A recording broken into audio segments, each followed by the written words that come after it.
கேட்கிறீர்கள், அநேகர்களுக்கு அது ஆசீர்வாதம் என்று நீங்கள் சொல்லியிருக்கிறீர்கள். நிச்சயமாகவே உங்களுடைய வாழ்க்கையில இன்றைக்கும் இந்த வார்த்தை உங்களுக்கு ஒரு அற்புதத்தை செய்யும். அநேகர்கள் இலங்கை தேசத்திலிருந்து, இந்தியாவிலிருந்து, பல ஐரோப்பியா தேசத்திலிருந்து நீங்கள் கேட்டுக்கொண்டிருக்கிறீர்கள். நிச்சயமாகவே உங்களுடைய குடும்பத்திலே ஒரு அற்புதத்தை கர்த்தர் காண செய்வார். உங்களுடைய வாழ்க்கையிலே ஒரு அதிசயத்தை செய்வார். தேவனுடைய வார்த்தை அதுதான் அற்புதம் உள்ள ஒரு வார்த்தை. கவனிங்கள் நன்றாய், வேதத்திலிருந்து நல்ல ஒரு வார்த்தை நாங்கள் பார்த்திருக்கிறோம்.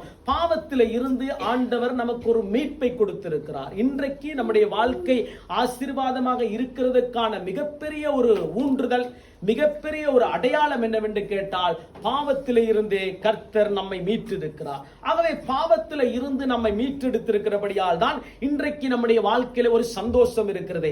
இன்றைக்கு நம்முடைய வாழ்க்கையில ஒரு சமாதானம் இருக்கிறது. இன்றைக்கு நம்முடைய வாழ்க்கையில ஒரு திருப்புமுனை இருக்கிறது. பாவத்திலிருந்து விடுதலையாக்கப்படாவிட்டால் நம்முடைய வாழ்க்கையில சந்தோஷம் கிடைச்சிருக்குமா? நிச்சயமாய் நம்முடைய வாழ்க்கையில கிடைத்திருக்காது. ஆகவே பாவத்திலிருந்து